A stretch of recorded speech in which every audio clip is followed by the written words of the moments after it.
Hi, I'm Carl Azus. Welcome to CNN Student News. First up this Tuesday, officials in France have started clearing away the jungle. That's the nickname for a refugee camp. It's become a symbol of the challenges that the continent has faced in its most serious refugee crisis since World War II. The jungle's in the northern French city of Calais. It's made up of tents, makeshift shelters, campers in bad shape, and thousands of migrants and refugees lived there, many of them from Afghanistan, Eritrea, and Sudan. So why Calais? Because it's connected by an undersea tunnel to Britain, and many migrants wanted to get to Britain because its economy is relatively good and its unemployment rate is low. But European Union rules say migrants have to apply for asylum to stay in the first European country they arrive in, so France in this case. And that nation's government says they can either stay in France or go back to their home countries. There's been some violence between the migrants who don't want to leave and police, and the relocation process could take a week. The migrants began lining up here even before the sun had risen. The many hundreds who were determined to take up the French government's offer and try to seek asylum in one of France's regions.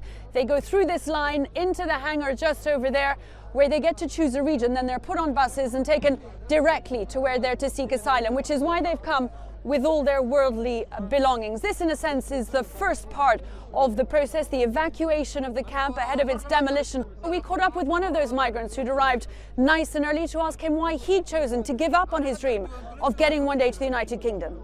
I feel better. It's good for us. So we're living like animals, not like humans. Did you see in the jungle? Some places. It's very sad place, boring place.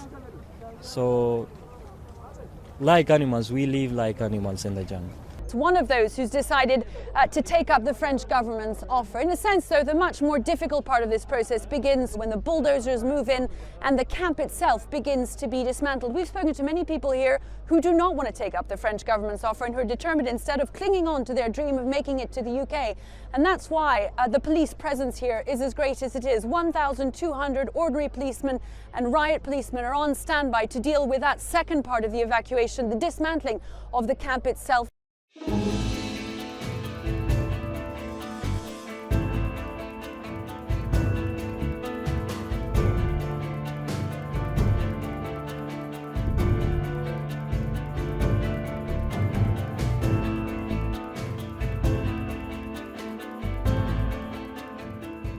These types of hexagonal shapes over the ocean are, in essence, air bombs.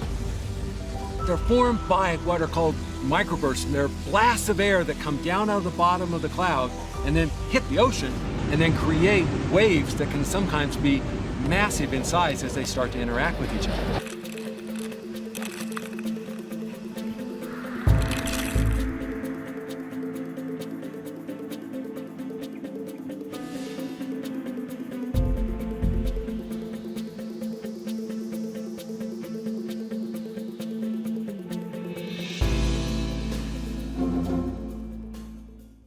Up next, selfies. Love them or hate them, a recent study from Penn State University examined the science behind viewing them. It looked at survey responses from 255 people. It focused on how they reacted to seeing other people's selfies on social media. It found that those who spent a lot of time looking at others' selfies tended to feel worse about themselves. Researchers think it might be because of jealousy or feeling their own lives don't measure up. There's a different response, though, to groupies, selfies of a group of people. And the study found that those who spent time looking at groupies tended to feel better about themselves. Might have something to do with a sense of belonging, a connection to the community in the picture.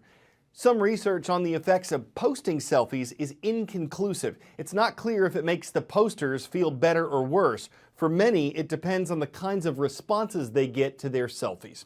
Kicking off a two-part series today on video games. The industry had more than $23 billion in revenue last year. A 2015 Pew survey indicated that 72% of American teenagers play them, about 84% of all boys in the U.S. and 59% of all girls.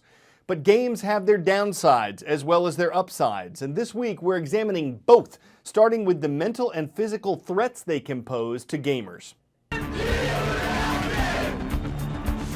Oh, Fury is going to go in. This should be the first blood. They got the spread on Sanjing as well. There's probably going to be a double. Denny Dalty. It hits. The game is Dota 2, and this is the international tournament. At stake, a whole lot of cash and bragging rights that your team is the best in the world. Navi have just won $1 million. How did you get into gaming in the first place? I started playing online and just got really hooked to this game, and then eventually, out of nowhere, just some team was like, you know, do you want to win some gear by playing in this tournament? I'm like, yeah, sure, that sounds fun, and it just slowly progressed into getting paid a little bit. First you got gear, and then you got paid a little salary, and then here we are today. There's multi-million-dollar tournaments. Just going back to that early time, though, what was it about the gaming that really attracted you, do you think? It was just like very mentally stimulating, I guess. You could keep my attention for hours, and then you make little mistakes, and like you just want to play a new one to like fix those mistakes. So it's just like every game just made you want to play better. So it just like was very addicting, I guess. And that addiction helps explain why Dota claims more than 13 million unique players a month. Spending too much time in video gaming's alternative world can lead to some serious real-world injuries. So this is your owner styloid.